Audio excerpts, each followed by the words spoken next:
Welcome back to The Big Picture. Time now to check in with Paul Santora from Santora's Pizza Pub and Grill and meet the owner of another hometown restaurant making their way through these challenging times. Okay, here we are with another visit with another restaurant from Revive Western New York Restaurants. We're here with Lisa from Exit 2. How are you? I'm well, thank you. Good morning. Good morning. So what we're trying to do is we're trying to capture some of the insight to this crazy businesses we're in, and we're all kind of struggling right now trying to get back on our feet again, being open. And we want to just figure out what makes Exit 2 tick. I started back when I was 18 as corporate trainer for TGI Fridays. Okay. You know, you're going to college and you think it's that, fun bartending money. Everyone loves to have that in their pocket. And then you continue with your education. And then before you know it, one thing led to another. And then I opened up Sonoma Grill for 10 years. And then after that, I knew that Sonoma was closing. I knew that the previous location here was closing. And I didn't want to lose my regulars. I did not want to lose those customers and the friendships that I made over the years of being in this business. And so I went home one night and woke up the next morning and bank account was empty and I had a set of keys and I owned a restaurant. Right. So, right. Yes. So what do you like about the business? Like what, I mean, obviously we know all the challenges are there, but, right. but what keeps you putting that key in the door every day? Literally watching people come in here and I've seen relationships grown. I mean, when I first opened, I was open a month and I had someone's first wedding reception here. Yeah. I've seen a lot of baptisms. I've seen a lot of birthdays. I've seen a lot of, ups and downs, and just making people happy is what's really exciting. So let's just get away from where we are today and just kind of give me an idea, or give us an idea of what your biggest challenges are, from Monday to Sunday. What do you feel like you need to really overcome? What was really challenging for me is my biggest time of year is Lent. Holiday season and Lent. We have a phenomenal fish fry, which people have come from all over Western New York right. for. And last year with the pandemic starting and then us going into takeout only and then nothing, I mean, that's 6 weeks out of the year that I really bank on, and we right. couldn't capitalize on that, which was really hard. So I guess trying to get people to overcome their fear of wanting to come out, you know right. what I mean? And understand that we take all the necessary precautions of the dividers and the 6 feet of social distancing and adhering to all the guidelines that we are safe, and it's time to get out. Awesome. I knew we'd come up with something excellent. What do we got? This is our fish fry that we do every single day, which we're really excited for with Lent starting in 2 weeks. Hand-cut French fries with our homemade potato salad and coleslaw. And this is our Parmigiana combo. These are two of the features. Yes, we do fish fries every day of the week, but this is two of the features that we're going to be doing for the special next week for the 2021 as part of the Revive Western New York is our little mini restaurant week in-house that we're having. It looks amazing. So for us, the most important thing is to get out here, right? To blitz this location. Whether you're uncomfortable and you want to stay home and you want this to be in your house, or if you want to come here and join Lisa and her crew, she's obviously going to be spending a lot of time in the kitchen. So there's a lot of passion made in this food. So there is. Get out here, buy gift cards, take care of it, support it, blitz this location. It's the only way to revive Western New York restaurants. And please feel free to donate at any time.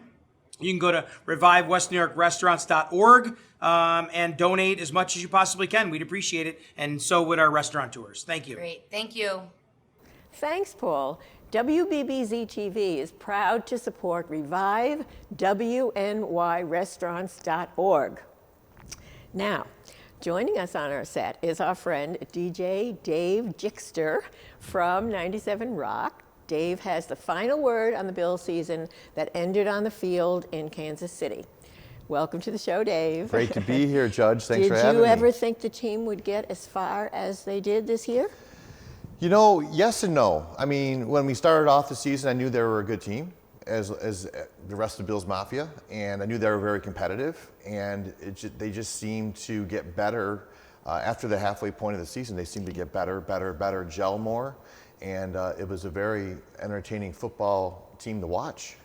They could score some points and make things very fun to watch than in years past. It really made a big difference to us here in Western New York. So you've gotten to know some of the players personally, notably Harrison Phillips And what have you talked to them? And you also are friendly, as we know, as I am, with Hall of Famer Jim Kelly. So what have they said? What have they said about the season and the prospects for next year? Well, I think Jim, I talked with him throughout the season, watched a few games with him as well, was just thrilled with everything, thrilled with the coaching staff, thrilled with the players' attitudes. Josh is certainly a leader in that team, just like Jim was.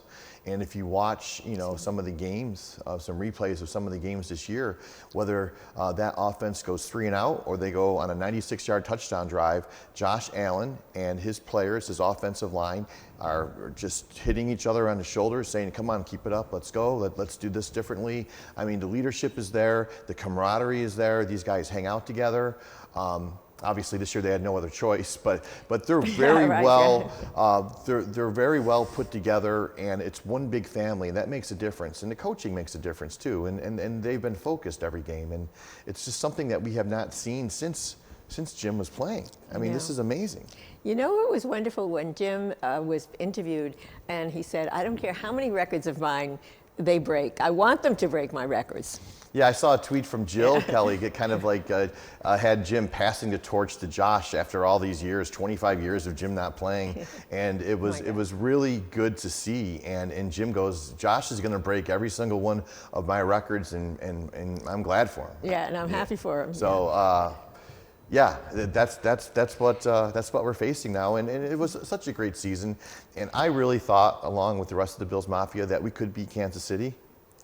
If the ball would have to bounce our way, they're a very, very good team, but so are we, and it just didn't happen. But just the look of Diggs standing there watching KC celebrate. And just the players all getting together the final seconds of the game, they're going to be back, and they're going to find a way to beat Kansas City next year, because KC is definitely the team to beat. Obviously. What about the fans? Everyone's been talking about, we talked about Bills Mafia here on our show a few times. We talked about, all the fans and how, but it's made such a difference, I think, them being in the stands, not being in the stands, and the whole season's been so different that I wondered what you think their effect has been on the team. Well, Buffalo fans are the best in the league. I mean, anybody will tell you that lives here in Buffalo. You've seen it. You've been a season ticket holder for how many years? It definitely had an effect. I mean, it hurt everybody not being able to be there, and the 12th man definitely could have made a difference. Maybe with some noise in some of those games that they did lose. But I really honestly think that everyone's going to appreciate more being in that stadium next year, no question. Right, we're going to appreciate everything more next year. Yeah, everything. We heard you have another business venture that's totally unrelated to anything you've done before, so we're curious about it. Well, I'm still working radio at 97 Rock, which I love. I love being there with my co-workers and all the legendary DJs that have been in the station forever. But when the pandemic first hit, I got laid off for a little bit, because my main job at the station, which a lot of people don't know, is marketing and promotions. That's my main job. I'm on air, but my main job is running promotions and marketing the station. And when the pandemic hit, obviously there was no marketing or promotion. So I got laid off, and I'm sitting at home, and I didn't want to just rot away sitting at home doing nothing, because there was nothing to do. So a great friend of mine who I've known for years has been in the jewelry diamond business for over 40 years, and goes, "Hey, would you want to train? I can show you everything I know, and you can be a diamond broker." And I'm like, "Yeah, why not? It sounds interesting."